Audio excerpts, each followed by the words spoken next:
Hello everyone, welcome back to my channel. I'm Brittnee.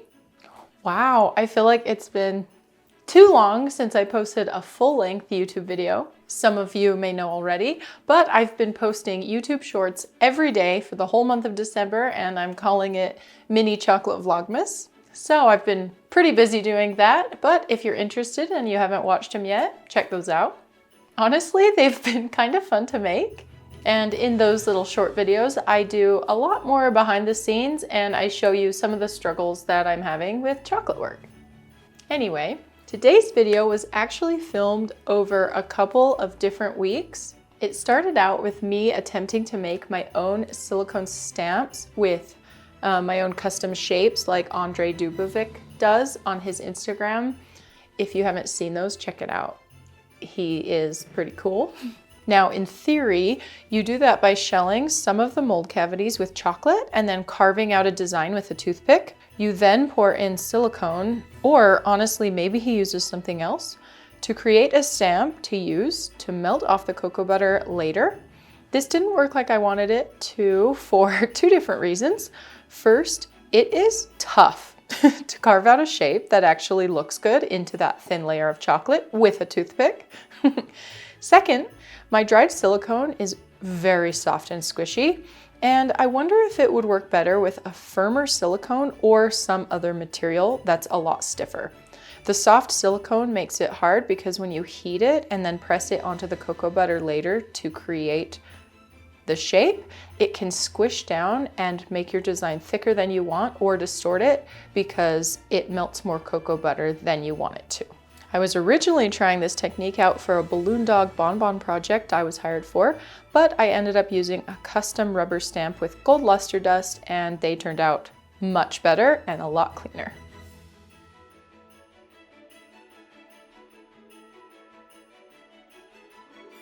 Anyway, if you haven't seen the new Christmas stamps he just released, you should check them out because they look so nice. Christmas is almost here, but if he releases some for Valentine's Day, which I'm kind of like predicting that he might, maybe I'll buy some and test them out for you guys on the channel. That would be fun. Yeah, so this video started with that experiment, but I also wanted to create just some plain smooth stamps to use with the stamp technique, or the feather technique as some people call it.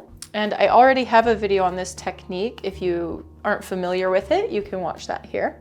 In that video, I used chocolate to create the stamp rather than silicone. They work great, but the con to using chocolate is that they're kind of hard to reuse, and you don't want to waste chocolate, of course. I mean, you probably could reuse the chocolate if you carefully chop the chocolate off around the stick that you're using, and it wouldn't hurt anything to use that leftover chocolate in like a ganache filling or something, but that does seem like a big hassle, and most of the time you probably just throw them away.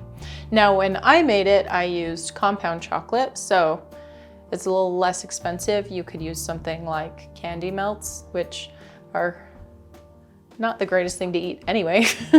So today I'm going to show you how you can make your own reusable stamp for this technique using food-safe silicone. And then we'll make some really pretty holiday bonbons using the stamp technique. Here are the supplies that you'll need.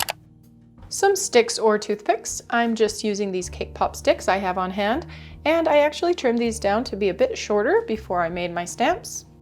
Food-safe silicone mold making material. A disposable container or two for measuring and mixing. You'll also need a mold. Pick a mold that you'll want to use a lot because the stamps you create will be made specifically for that mold. I'm using my favorite Greyus half sphere mold. So the first step is to mix your silicone mold making material. The directions say equal parts by volume, not by weight. So here I just pour equal amounts into my two containers. Then I pour one into the other and stir really, really well until it's completely combined.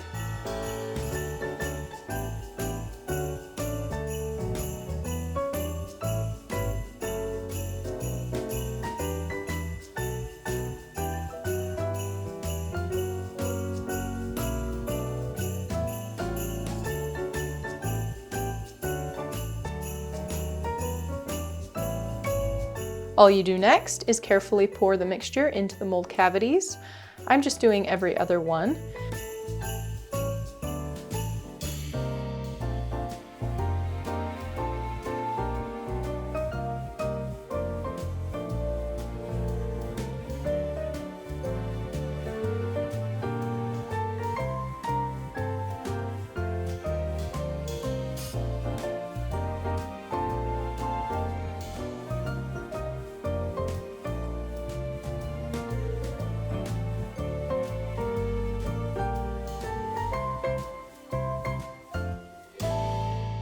Now, I had to get creative here to be able to insert my sticks and have them stand up without tipping over, because it takes at least 4 hours for the silicone to dry.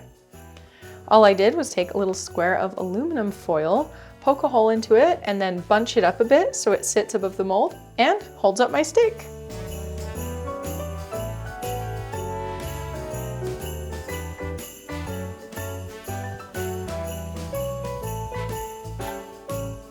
Okay, now this is me a couple days later, and all you do to remove your stamps is pull them out.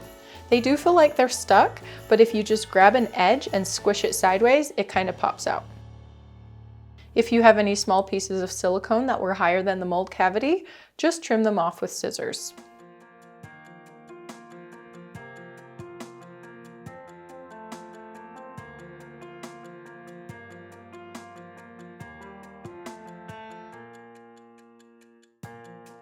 Now to use the stamps, I have my tempered green cocoa butter.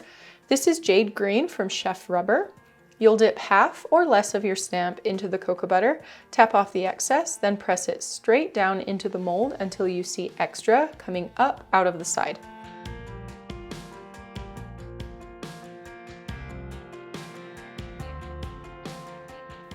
And you guys might not be able to tell here, but I was laughing because of how strong the suction of this stamp was.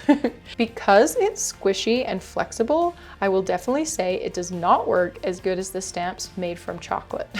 Because when I went to pull it out, instead of the suction transferring into the cocoa butter and creating that cool pool effect, the silicone stamp itself like absorbed the suction and just stretched and slid. I was so sad to see this, but this is the fun of experimenting. Not all was lost. I was determined to make this stamp work. What I ended up doing to get that cool pulling design is just make sure that when I stamped, the half sphere wasn't fully in the mold, or else it would suction and slide. So I stamped half of the cavity and then stamped the other half of the cavity. It created enough pull to pull the cocoa butter up in a cool design without stretching the stamp and ruining the design. So a super light touch was necessary, along with the cocoa butter starting to set up just a little bit to make the perfect design.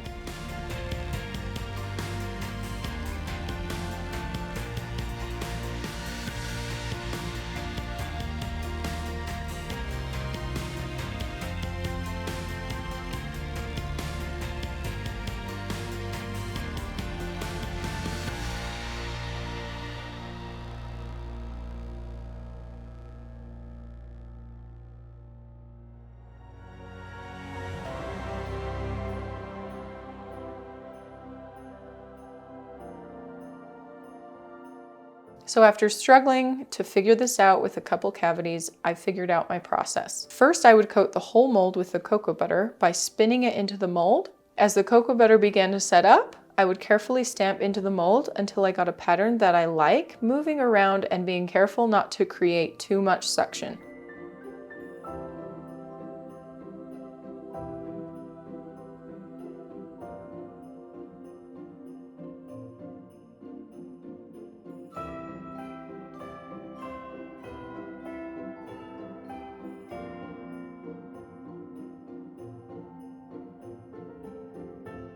Another thing I ran into because of how soft and squishy the silicone material was, is that the stick can squish down through the mold and leave a hole in the cocoa butter pattern, as you can see in some of these. Now, for what I was doing, I didn't mind, but this is just something to think about.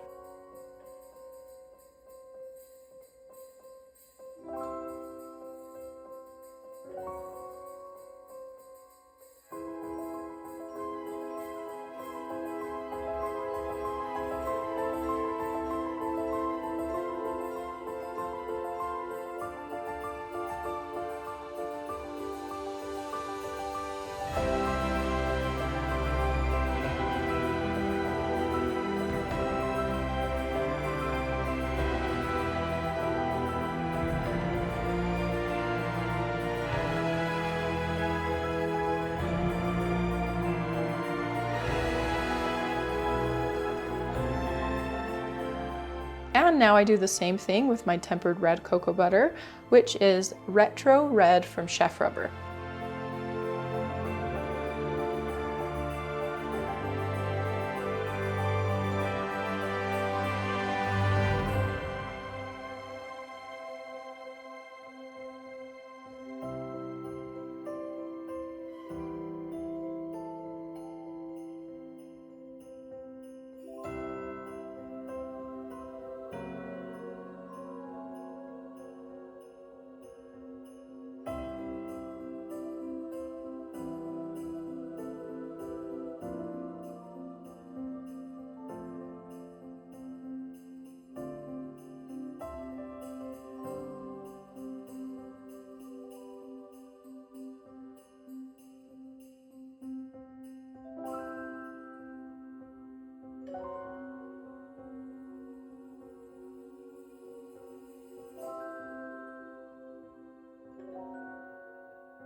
And despite this squishy, extremely suction-y silicone, I absolutely love the patterns I was able to create on these bonbons.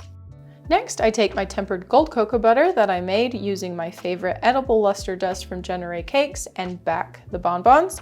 Just a reminder that when you mix your own metallic cocoa butter from a powder, you probably should not heat it up in the microwave because you don't know if your luster dust is microwave safe. I always just use my heat gun to melt down my cocoa butter just to be safe. And so I just back my bonbons with gold using a sponge brush. I used a sponge brush because I didn't want it to be too thick and make the red and green too dark, but I think in the end it didn't matter, and if you wanted to, you could just use a regular large round paintbrush.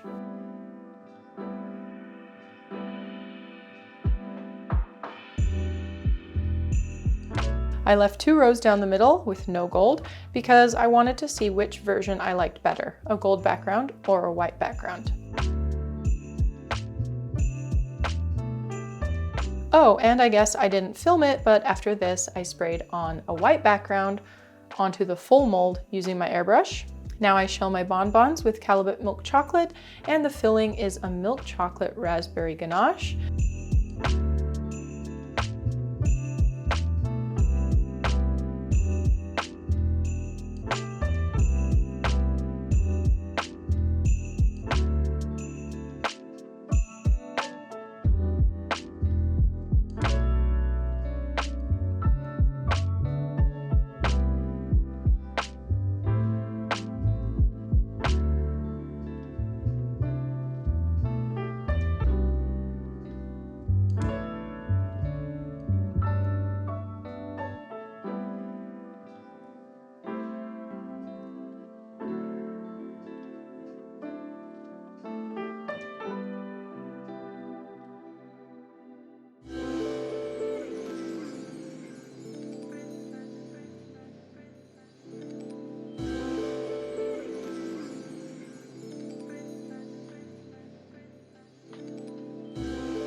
And it looks like I forgot to film me capping these, but you guys know the drill, so let's see what they look like unmolded.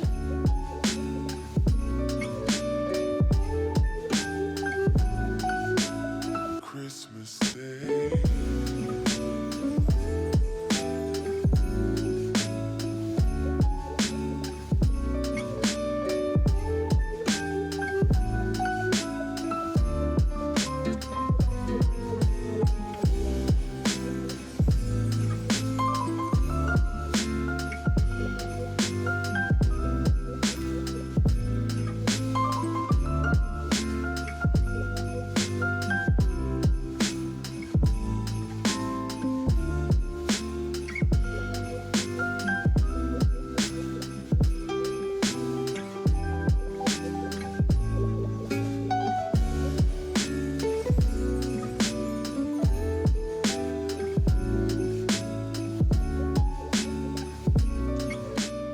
All right, guys, that's how you can make your own silicone stamp to decorate bonbons.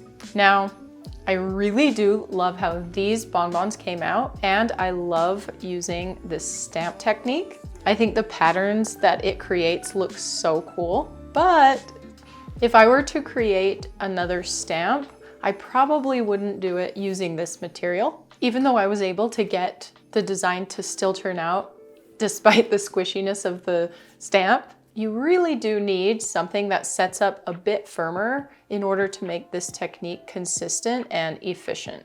I somehow got away with it, but if I had to choose between using chocolate or this silicone stamp, I would use the chocolate. With that being said, if any of you guys know of a different, firmer silicone that's food safe, or another type of material that's food safe that you could make your own reusable stamp with, please let us all know down in the comments below. It really would be great to have a reusable option that you can just clean off and reuse so that you can make this design more sustainable. Anyway, if you like this video, please let me know by leaving me a like and a comment down below. Which bonbons did you end up liking the best? The ones with the gold background or the ones with just the white background? If you haven't subscribed to my channel yet, today's the day. If you'd like to see something else that's festive and sweet, just click on one of these thumbnails. Thanks so much for watching today, and I'll see you soon. Bye.